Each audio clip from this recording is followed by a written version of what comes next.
So hello, everyone. Welcome to the latest Sifted Talk in partnership with Twilio Segment. I'm Éanna, contributing editor at Sifted. Today's talk is titled, Off the Scale, Will Data Take the Wheel for Scale-Up Growth? So every company wants to be data-driven, of course, but not all are using data as cleverly as they could be. So today we're going to be discussing all things data, how to sharpen up your data strategy, how to use data to stand out from the competition. We've already been talking behind the scenes about AI today, and we're going to talk some more about it, of course, during the session. Everyone is dizzy with AI chats, and we're no different, I think.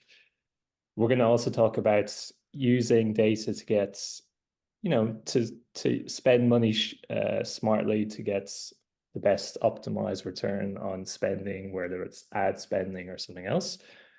And it's going to be an interactive session, of course. You can use the Q&A box at any time during the session to give a reaction or to ask a question, and I can bring it onto the floor and ask our panelists.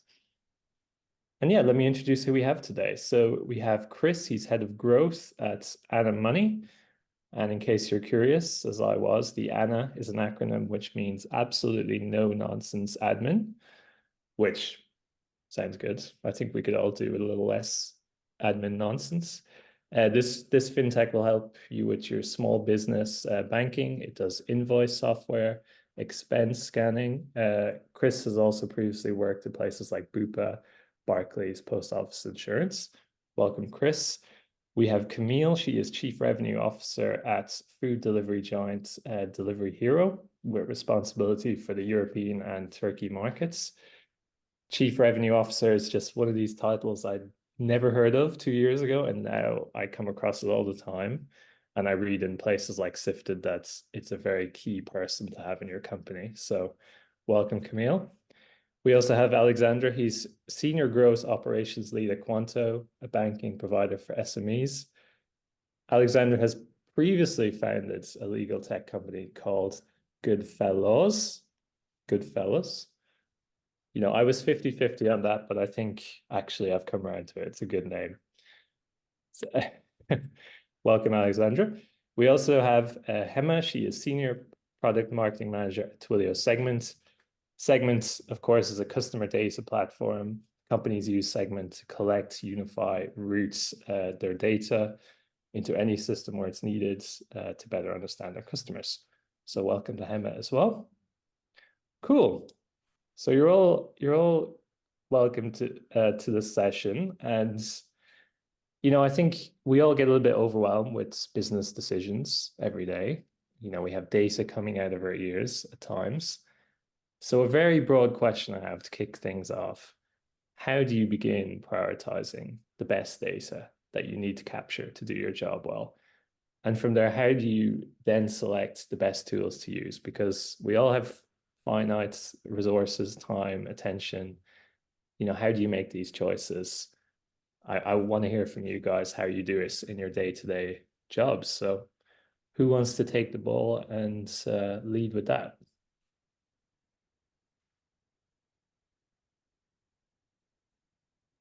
I can start if you want. Yeah, cool.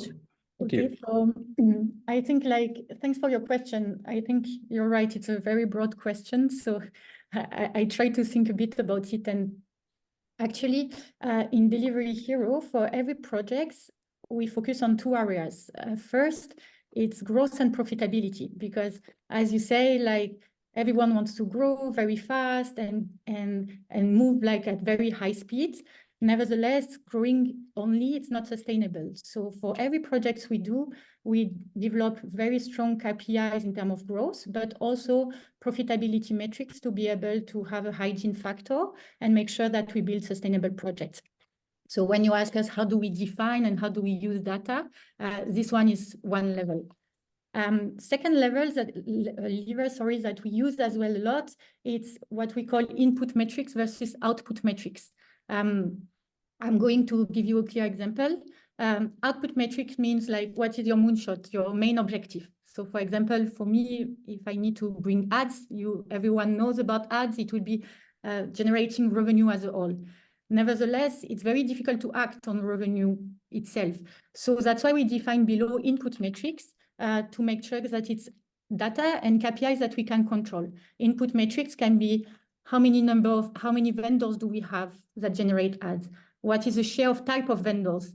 Because we can act on them, or what pricing do we have? So then all these input metrics will help us to generate the output metrics. So I would say mostly these two categories, like growth versus profitability, and also making sure that you always have input metrics to be able to act and execute well, and an input metrics to know what you want to get on the long run as main goal. Thank you very much, Camille. Yeah, I love that. Just to add on that, I think it's a really good point that you're talking about, kind of talking about the outputs. I think when it comes to like data strategy, it's kind of important to start with the end. So like, what is your actual end goal? Like, is it to improve your onboarding funnel, or is it to do X? And then work backwards on, okay, well, what data do I actually need to achieve that? I think people feel they need to just track and have every single data piece that there is out there. But actually it's about prioritizing what data is important for your business goals. And I think it's exactly what Camille says. Yeah, and in the banking sector, I think, you know, a lot of what you said there resonates. We are overwhelmed with data to some extent.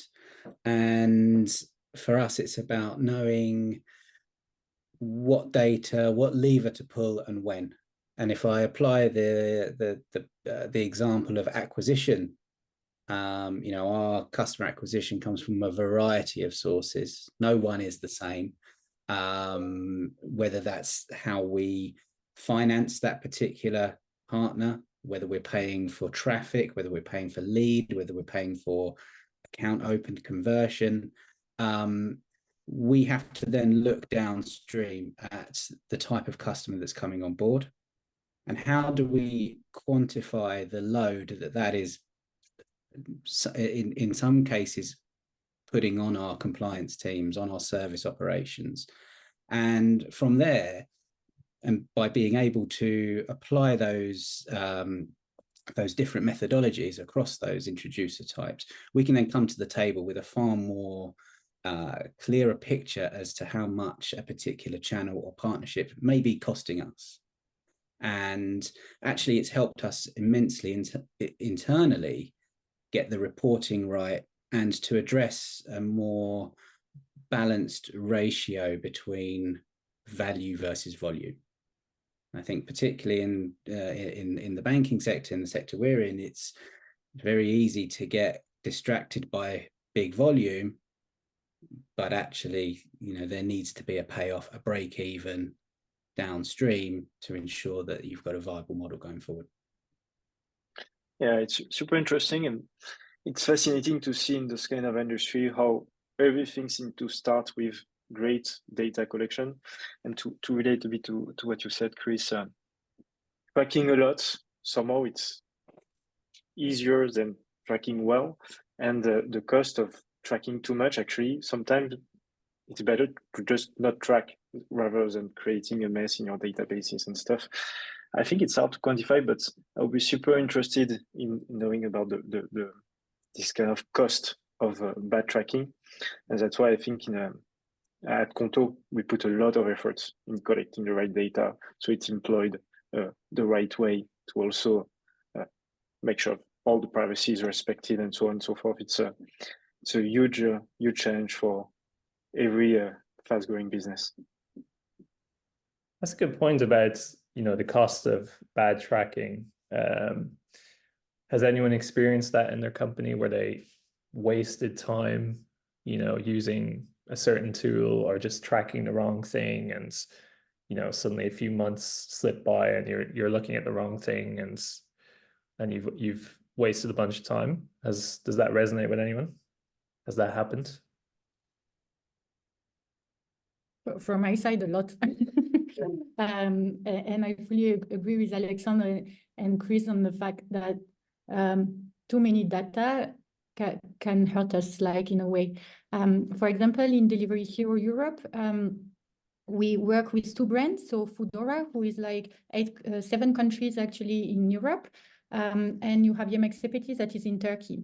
And sometimes, I'm sure everyone saw that, like, or faced this, that when we share data to align on different projects or priorities or initiatives, then instead of going toward the discussion, we will challenge the data level and the data quality.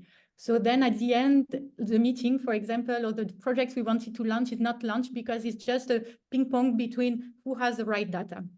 So to face that now, like what we try to do in the beginning, it's always brainstorming, co-creating actually the different analysis together to make sure that then we can move to action. Otherwise, you can just freeze and not move at all. So it impacted us as well. Yeah, I think, and also I think there has to be acknowledgement of the other areas in any business. You know, not everything necessarily delivers a direct result. I think you have a balance to be struck between awareness and, you know, running a campaign, for example, generating awareness that doesn't necessarily have a quantifiable link to it versus, you know, spending with a particular partner that may then drive a more tangible result. So yeah, I think it's more about having a collective understanding from our perspective anyway, internally, as to the various objectives that sit around certain spends. Yeah, you can also, I know in my company anyway, you can sometimes realize that you have a bunch of tools that are supposed to help you out, and actually there's not a lot of awareness in the company that's, you know, we're subscribed to certain tools or that they're available to people. So it can be about like communicating and you know, bringing your colleagues into this great method or tool that you're using. You know, I see that sometimes in our own company, that these nice tools are actually sitting idle and we don't make the full use of them. Do you guys come across anything like this in your companies?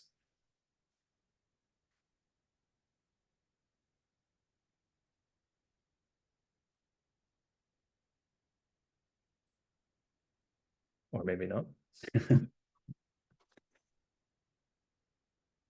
I would say one thing is, for sure, in data, there is the tool part, but it's also with the right tool, you need the right people, right? And I think that often a mistake that could be made is to buy a solution that have a lot of different promises that could add a lot of value to your business, but that you don't have the right people to deal with the governance of this solution, to kind of think about the architecture of how this new solution will subscribe to your whole marketing tech infrastructure. And yeah, in this sense, sorry, I think it's a solution that's a situation that's often faced, like having the solution but not the capability to do the job right from the very first day, and then to face some constraints in the implementation. So I think for me, the learning is, anytime you have a new solution, you have to wonder first how this will subscribe to your bigger tooling vision, and have the right architect to make sure that those new solutions will be implemented the right way. Yeah, I think Alex is super right. I mean, I think often it's easy to find like a tool that you're like, oh, let's just see what happens. But actually the hard part is bringing people on that journey of being like, okay, like why do we actually need this? Who do we want to use it? Making sure everybody actually gets value out of it. I found, like, you know, when we kind of work with different people at Segment, find that typically when you have like people from different departments and they're actually both like, we need this tool, that's when things actually get used properly, because, you know, different people with different outputs that they want, rather than if it's just one team insisting that they need something, it often doesn't work. So I think don't waste your time on buying things if you haven't got alignment across different teams and that you actually have a goal of what you're going to do with it. A tool's not going to solve all your problems if you don't have like the internal kind of champion to kind of push it. And also, if I may add, it's very important to work on the adoption after that. So I agree with Hema that very important to understand who will use it, what is the objective, so then it helps us to structure the tool in a better way. But then to really work on the adoption, training, education, how to solve some problem, doing some specific business cases. And it's like this, that little by little, people will understand how to use the tool in the right way. Sometimes we have a tendency, I mean, everyone, to just roll out the tool and say it's done. But actually, maybe it's only 30 or 40% of the work done when you just roll it out. So all the work comes after to make sure that everyone uses it well and has the right training to do it. Yeah, and this internal champion that Hema mentions, they can leave the company, right? And then suddenly this solution is sitting there without the person who loved it the most. And so I've seen that happen as well. But I'm curious, because we might have people in the audience who, you know, might want a few examples of moments that you use data in a really interesting way to achieve something in your companies. Do you have any standout examples in mind, how you used a tool to help you, you know, optimize something you were doing? Any stories you want to share with us? I don't know if I can talk about a specific tool as such, but I think, you know, when we're bringing in AI into the conversation, I think, you know, we certainly use that across a number of verticals within the business, and particularly around how we manage risk and the compliance aspects within the business. So for us, it's about using those tools to help us, I suppose, predict and identify challenges in the compliance world before they even happen, and protect our customers in that respect sooner than, you know, before it becomes too late. That's great. We were always going to get into AI, and we've arrived. So I'm going to open it up to you guys. A lot of hype, a lot of promise, bluster wrapped up in AI. As I said in the introduction, I'm a little bit dizzy with all the new announcements of AI products. And I guess we have people here today in the audience as well. They're wondering, where do I start? Should I be incorporating AI into my work? You know, am I missing a trick somehow by not using these AI tools? So if you guys have any examples you want to share of how AI is helping you, and I suppose the flip side, you want to talk a little bit about what kind of AI products you're creating that can help people. So who wants to go with that? Yeah, I can relate to what you said, in like a lot of solutions, a lot of novelties every week almost, you know. I think the trap in that somehow is to think about AI solutions, and after to try to find a problem, right? It's something we face quite often in this industry. It's like super promising solutions, great displays of what it can offer, and you kind of get the solutions, and after you say, okay, so now what can I do with this? And actually, I think it's exactly the reverse approach that you need to do. I think at Qonto, through our journey, being customer focused is super centric piece of our culture. And what we did right, I think, is to keep that mindset, also leveraging generative AI. Okay, so what we did pretty much is we were looking at all the activities, what was our business as usual, okay, without the lens of AI, try to understand what are the tasks or what are the things that we do that could be optimized or that are inefficient. And after, based also on our experience and what we saw, think, okay, this is a problem. Now, how can we bring AI to that? And I think on part of the project, this was the right approach. I'm happy to say more about what we developed. We have some use cases for content creation to support our sales team, better do their work. There's plenty of stuff to do. But I think for us, the most important thing is to not losing sight that those solutions, they at first need to solve a real problem. Because if not, you will just get lost among models, tools, novelties, innovation, and you will never really get started the right way.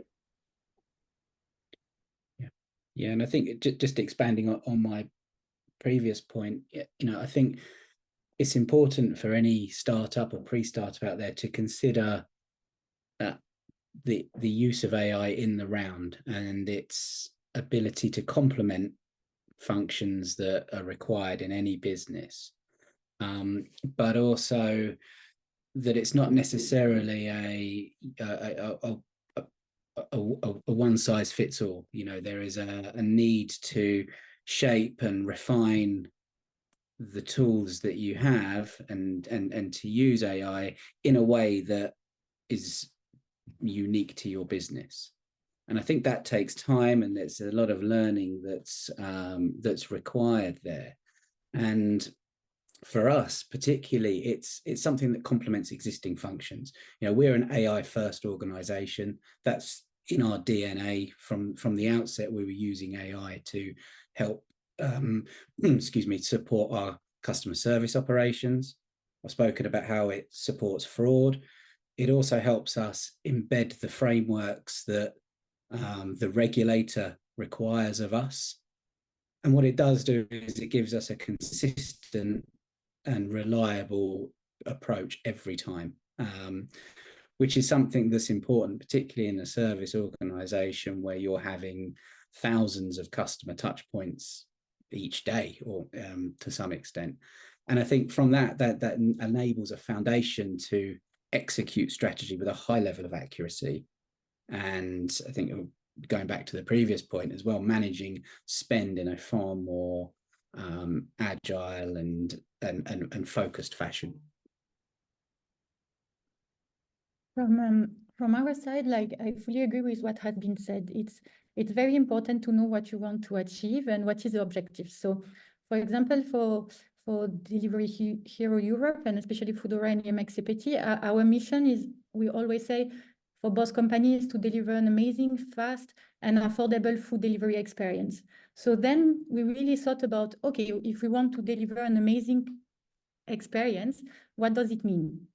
So that's why we started to deep dive into how to leverage AI, and we developed a full setup on how to improve the customer experience with personalized recommendation, meaning like if you usually like ordering, for example, Chinese food, maybe we will offer you, based on your preferences, more Chinese restaurants.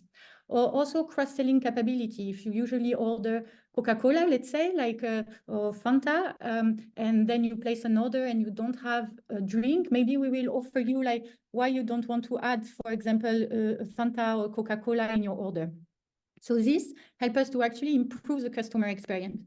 Second, delivering fast as well. How can we become more efficient operationally? So what we did here, it's two elements. First is like A/B testing. I think you all know about that. AI is very interesting for A/B testing to automatize the test, also having like very strong data set around that, but also about image generation from our side. So we have thousands of vendors, as you know, and of restaurants, but we know that having a dish level image, so an image on the item, help to increase sale and give more trust to the customer to what they will order. So for example, I gave the example of the drinks. We don't need to do a photo shoot to order for Coca-Cola. So why not leveraging AI now? Like for every vendor who offer Coca-Cola, now like an image automatically will get there. So it helps us a lot actually for our main mission. But as Chris said, it has also a flip side that we need to be very careful at. The first one is it can be very time consuming, and also in terms of capital and in terms of time, like you need to develop always new ideas and initiative in terms of research and development, because it goes very fast. But also in terms of regulation, we need to make sure that AI comply completely with GDPR and how to keep the trust from the customers. So it has some regulation that we need also, and we must follow. So yeah. Yeah, I think it's really interesting what you guys are saying about. I think a lot of people think, okay, AI is now this buzzword. I need to just use AI. Like, what does that actually mean? You need to understand what the different types are. We tend to kind of default to generative AI. We're like, oh, okay, well, if I ask questions to ChatGPT or I get it to write some email copy, cool, I'm using AI in my day-to-day. But there's actually so many other ways that you can do it. And it's really important to be aware of those different types. So worked with a lot of customers who are starting to think about like, how do we integrate AI into our data strategy to just make things a lot quicker and do more with less. So, for example, one of our customers is using like predictive AI to be able to determine who is actually ready to buy their product or their service versus who's just a browser. And this means that they can actually target those who are truly ready to buy with the right advertising, save money that way. So I think there's so many examples of how companies are just getting smarter and like, integrating AI into what their day-to-day is, rather than thinking they just need to like take on AI and it be this big thing that's going to change the whole company. I think really it's about, does it increase like the customer experience? Does it improve it? Does it speed up the time for you to do things? But not just kind of doing it for the sake of it. Yeah, there's two challenges that we've come across, and it sort of starts to bridge the gap between generative and predictive AI. And we identified quite early on that the small business sector are quite underserved, and without doing anyone a disservice, knowledge around tax compliance and obligations to HMRC and VAT and how to and various thresholds and those kind of things. Awareness is generally quite low among the small business community as to what your obligations are in that respect. So we have developed a tool which we're calling the tax terrapin, which enables customers to go in and get answers to the fundamental questions that they may have. And this could be, we get a range of questions each day. For example, can I expense the fuel on my personal car for business use? Things like that. Or I've had a letter from HMRC and I need to understand what this actually means for me. But what that's enabling is firstly to serve a relevant answer to the customer in a real-time fashion, but also enable us to then develop some knowledge in the background and to identify themes, whether that's at particular moments in the year, whether that's at an industry level or a particular type of structure that customers may have in respect of their incorporation. And we can then use that to then get predictive in terms of the services that we will want to serve the customer in the future. For example, buy-to-let landlords, there's a lot of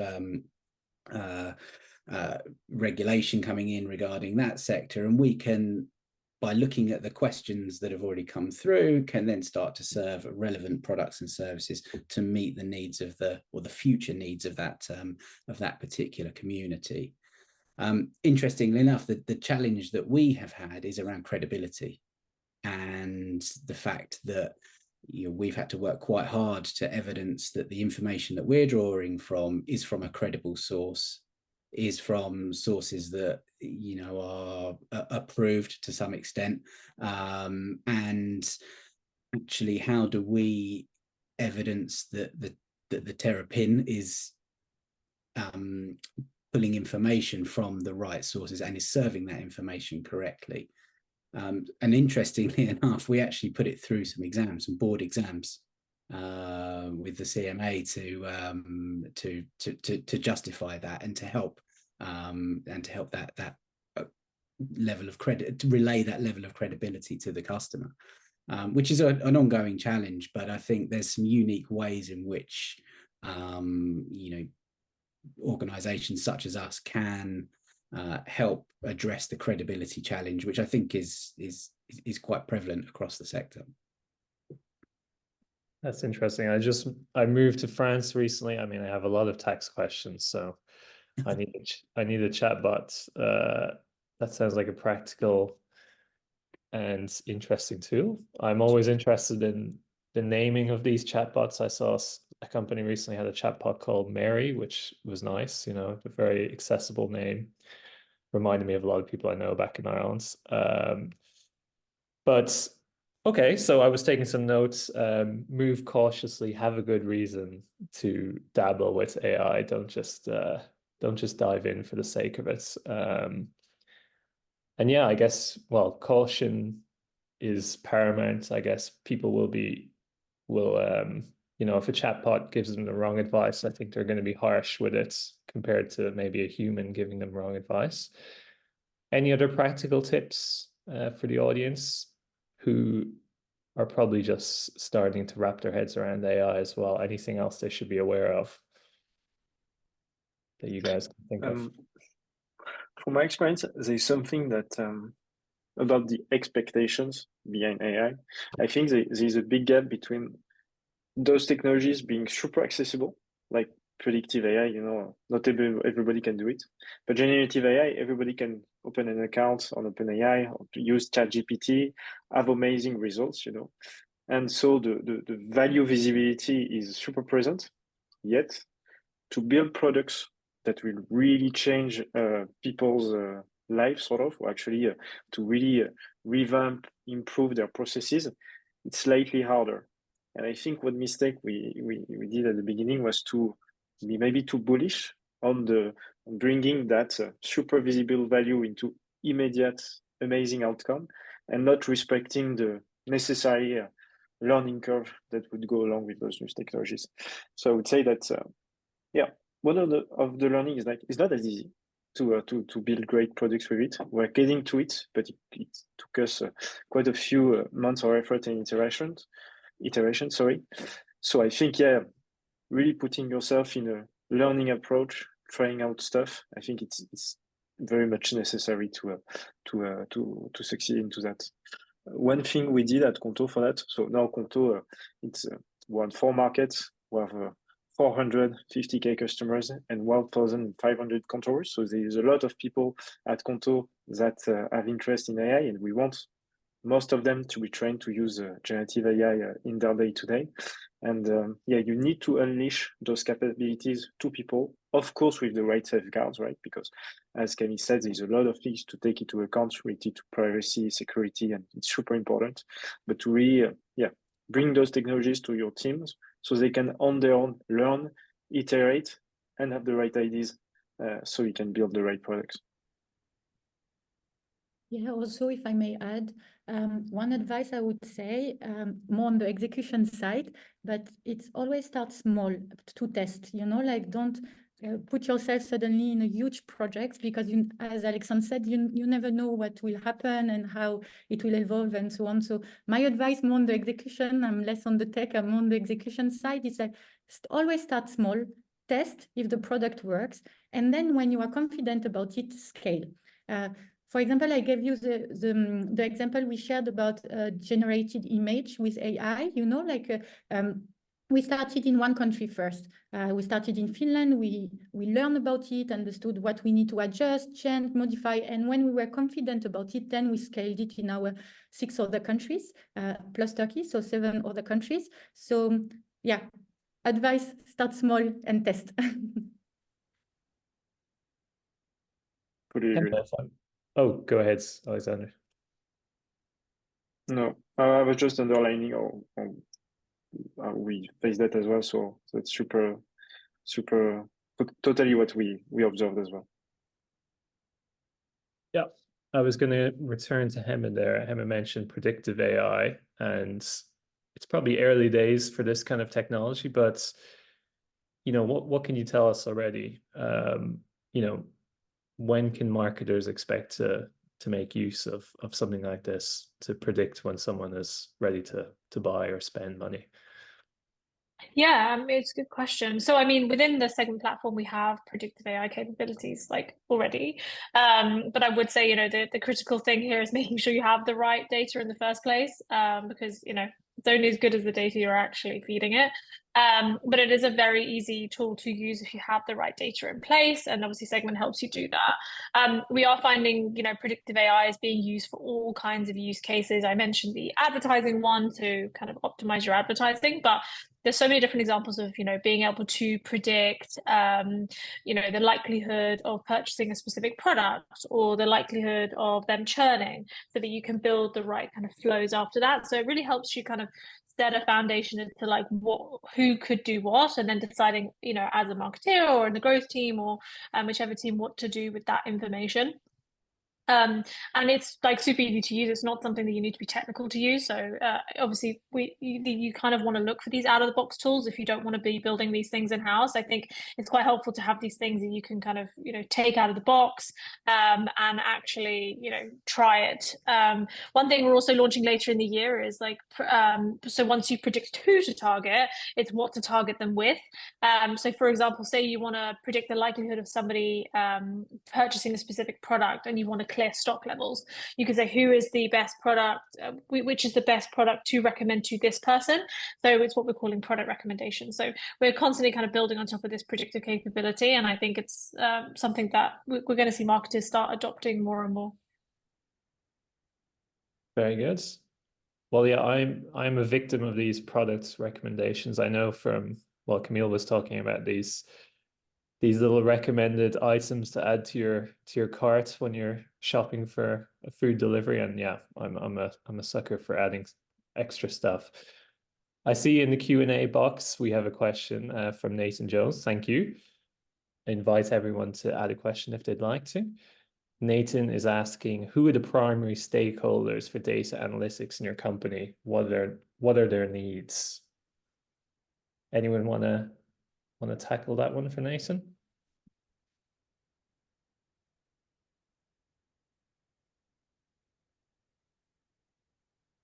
I think to some extent we all are, within certainly within our organization. The reliance on data serves a huge number of departments within Éanna, whether that's the growth, the partnerships teams, the customer service. They all will look at that with their own lens, of course, but I think the touch points, particularly in an organisation like ours, are vast.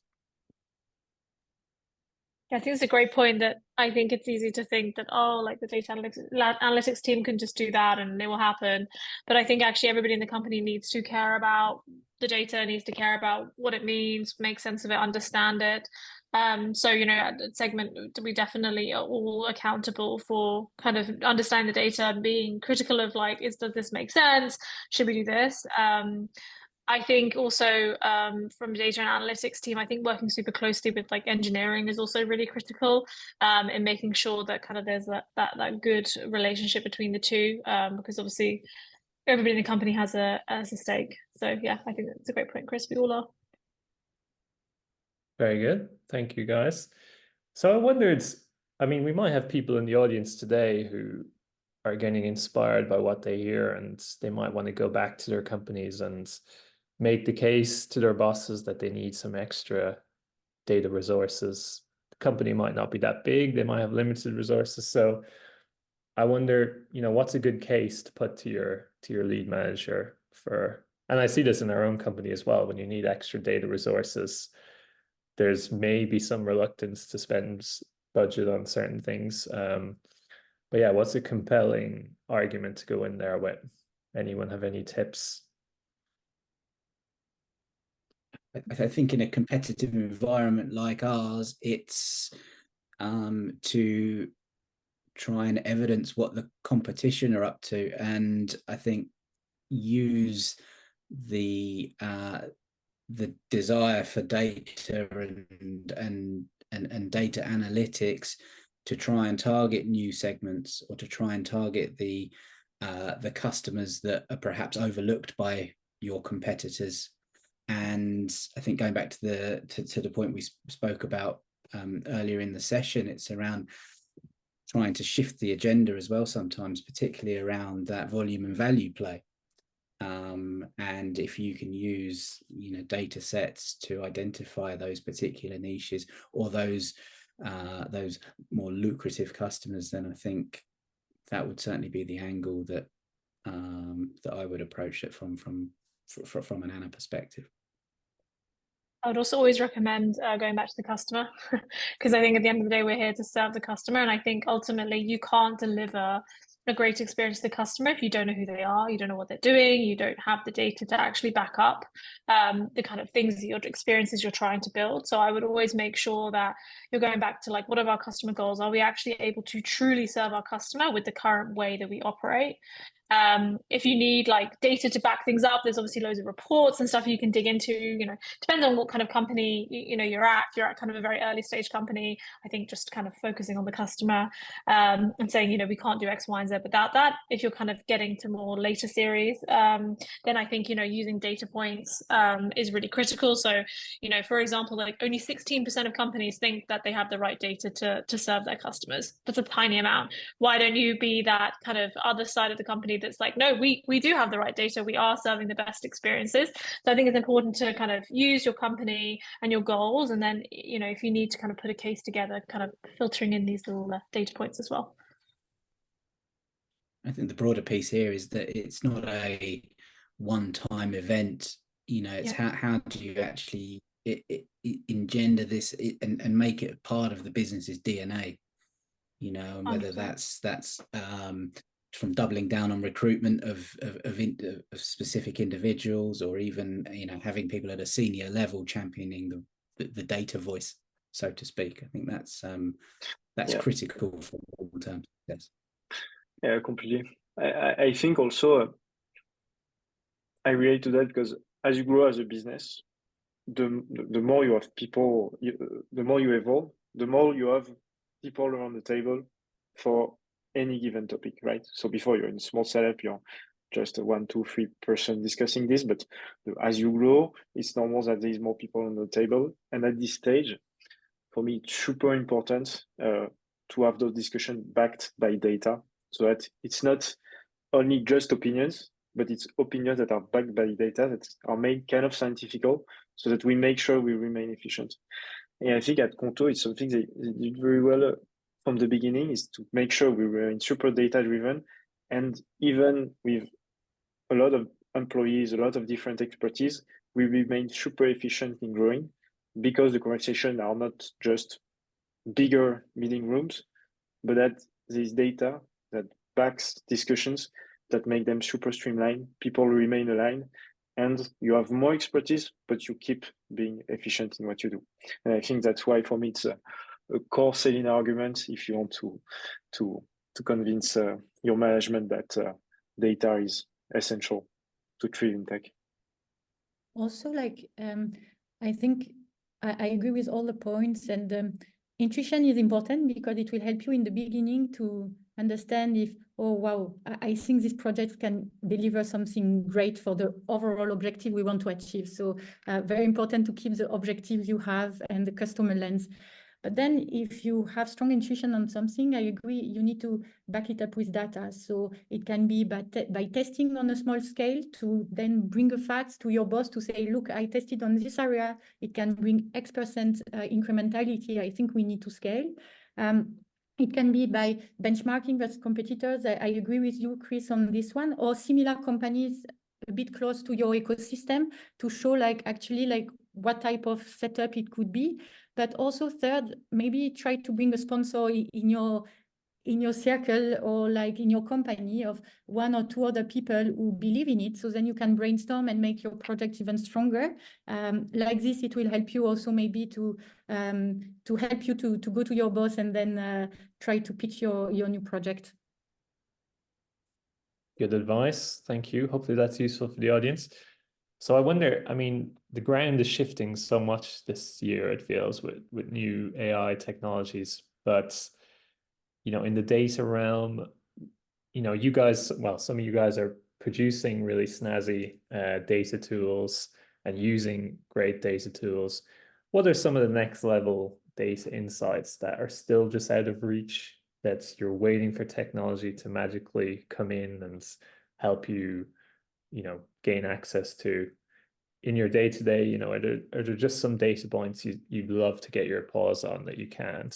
And, you know, do you expect, or are you hoping that tech will help you get there?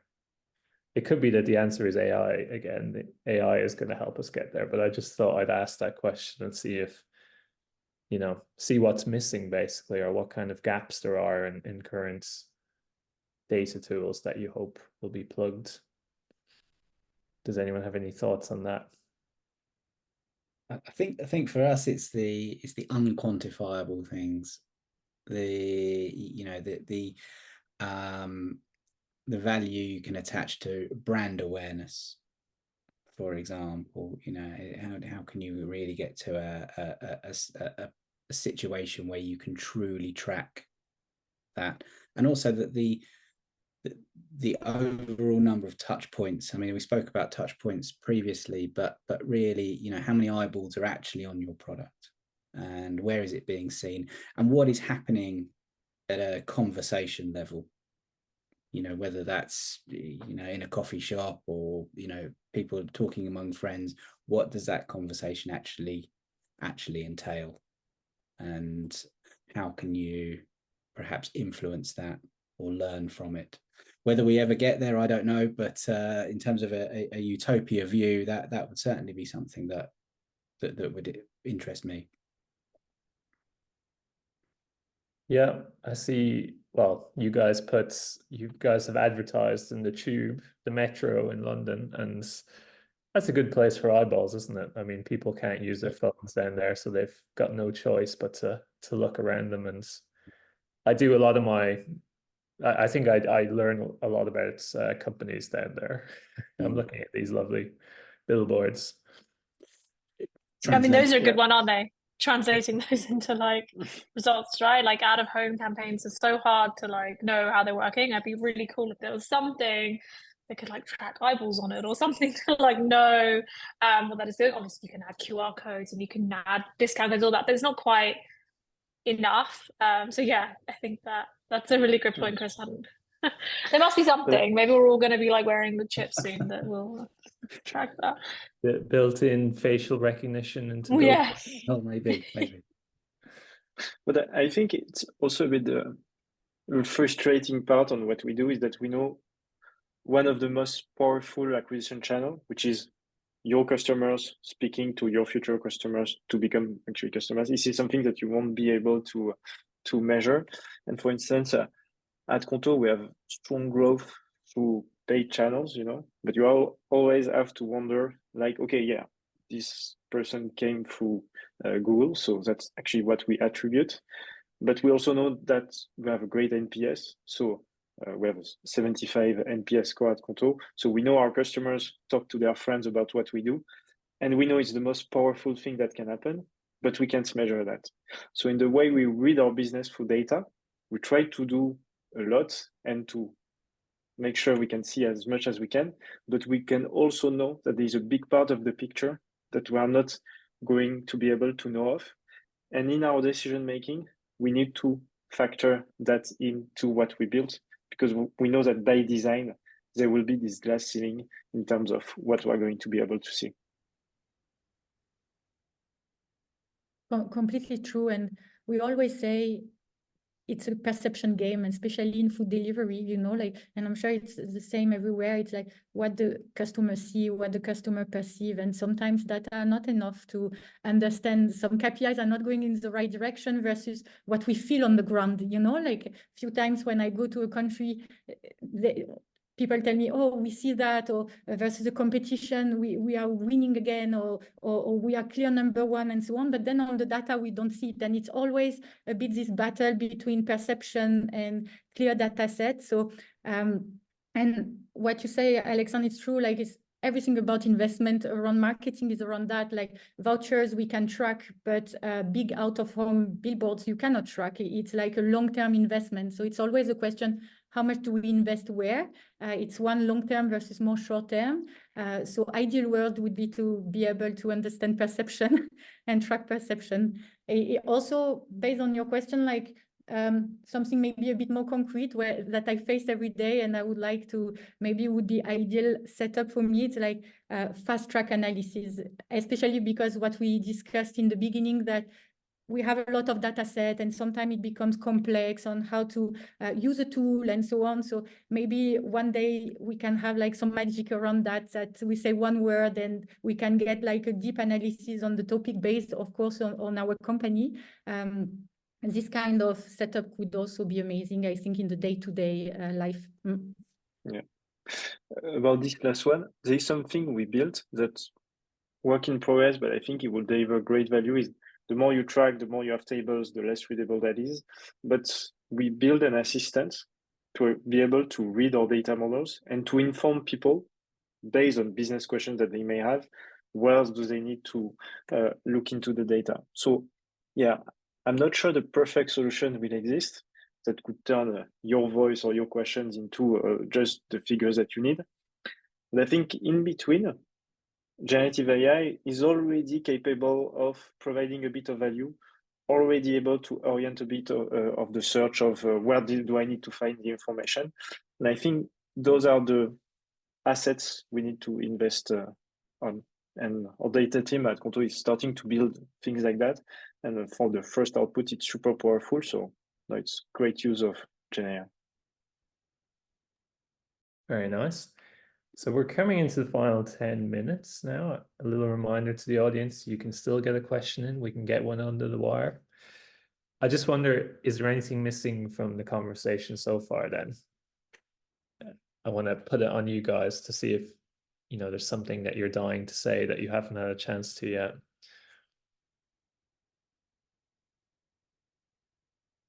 Anything we haven't covered, or maybe we have covered everything well.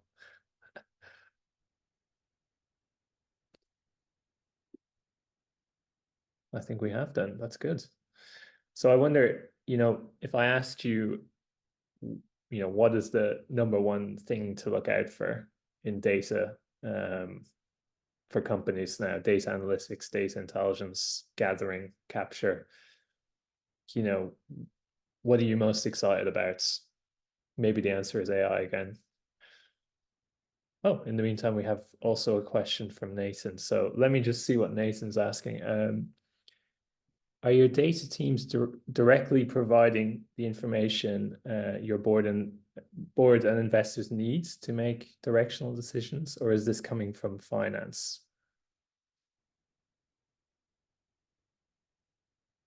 An interesting question. Not necessarily coming from the finance areas of the organization. I think strategy is probably the key area that's driving this.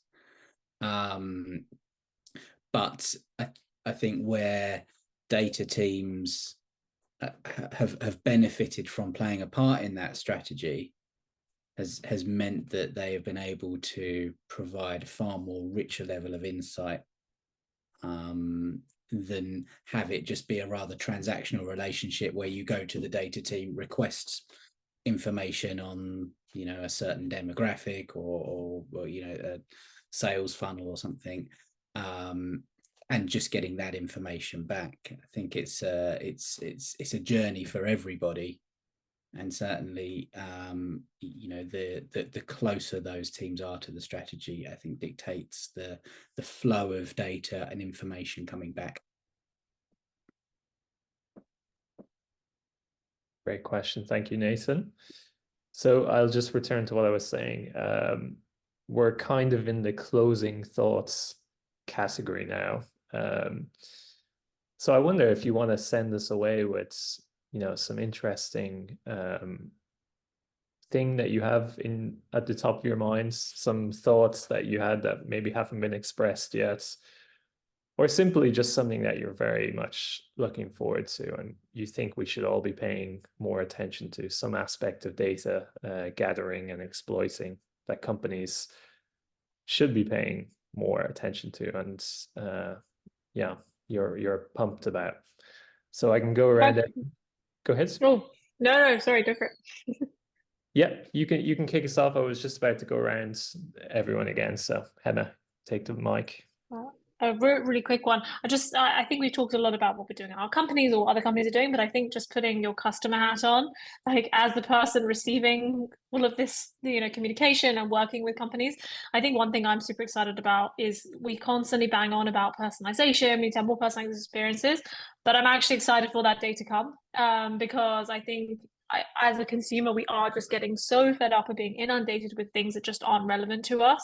So I'm super excited to start receiving the most targeted marketing I've ever got. Like, oh, we realized you need this. Here's a discount code for this, instead of it being like, oh, did you want 10% off a whole shop? Or here's an email about something that I know you're not going to care about, but we just need to, send an email out to tick it off the list. So I'm very excited for personalization to actually become like this thing, and that companies who don't do it are the ones that are kind of the strange ones and the odd ones out. So yeah, I think from a customer perspective, I think that's where data is going to play a massive role, is like, as long as you're collecting it compliantly and safely and, within GDPR, I'm fine for you to kind of know who I am if that means I'm going to get a better experience or at the end. I'm not okay if you're just collecting it for the sake of it. So yeah, I'm very excited about that as a customer. I think I echo those sentiments completely, particularly from a banking perspective. We want customers to be served a relevant product at the right time, and if we can solve a particular challenge for a small business, then I think that puts us in a very strong position. But I'm quite excited also by the accessibility that some of this technology will bring, particularly to some underserved communities. Again, putting a banking lens on this, but certainly that I think is quite an exciting space and something to really keep an eye on going forward. And I think also if we can make it a safer place. I touched on fraud and those identifiers for spotting fraud cases sooner, even before the customer has become aware of it, I think is a really exciting space for somebody like me in the financial services sector. Yeah, so from our side, I completely agree with what has been said. Like, we are very customer focused in Delivery Hero. So if we want to deliver, as I told you, like an amazing and fast experience, it's very important to be very targeted and customized in your offer for different discounts or different restaurants and so on. Also, maybe from my side, on the AI topic, what I would expect at one point is like, or even the data set, it's like how scalable it is. We didn't talk about that, but the more a company grows, the more complex the company become, and the more like customer you have, the more difficult it becomes to scale. And right now with AI-driven processes and so on, it's quite good on some items, but sometimes we get a bit blocked by how complex and scalable we can be. So I think for me, this area will be also key at one point to focus on. Yeah. Yeah, I can only echo what's been said. I think I will say something a bit annoying, but data quality still matters a lot for growing, for scalability. And although generative AI may be under the spotlight right now, along with plenty of other very exciting stuff, investing in data quality is still a must-do for all kind of business. And anyways, the data you are going to collect will be the fuel of those generative AI capabilities. So you, up to a certain extent, you can do it right without this first block done right. Second thing I think is generative AI. There's a lot of people talking about this, and it's great, but it's kind of a nudge for people to go and experiment and really feel the technology, put their hands into it. And as we said, the access of it, as you said, Chris, is there. People can go and play with this. I think that's the only way to fully embrace it. Like, it's through doing things, small things at small scale, and that's how you really get started. And yeah, just a message invitation for everyone to get started with this. Great. You've sent us away with really nice nuggets. I totally agree with Hema, who said she would like a more super personalized experience on the internet. I'd love if someone told Twitter that, because the ads I'm getting on there have just gone bananas recently. There's the personalization is out the window there, it seems. Chris mentioned also that, you know, the chatbot, obviously, that's going to help us with our taxes. I'm super excited about that. And AI to help us spot fraud cases sooner. That's going to be very useful. Yeah, Camille also mentions the gains we get from a customized AI, which is evident on these food delivery websites. But there is a lot of complexity as companies get bigger and housing their data. That's a good point as well. And yeah, Alex just mentioned, you know, keep focus on data quality, rubbish in, rubbish out, and get your hands a little bit dirty, experiment with stuff. So yeah, lots of good practical points to send the audience away with. So thank you to all the panelists. Thank you to the audience as well for joining us. This is a very friendly room, so I think these guys won't mind if anyone in the audience would like to get in touch via LinkedIn, for example.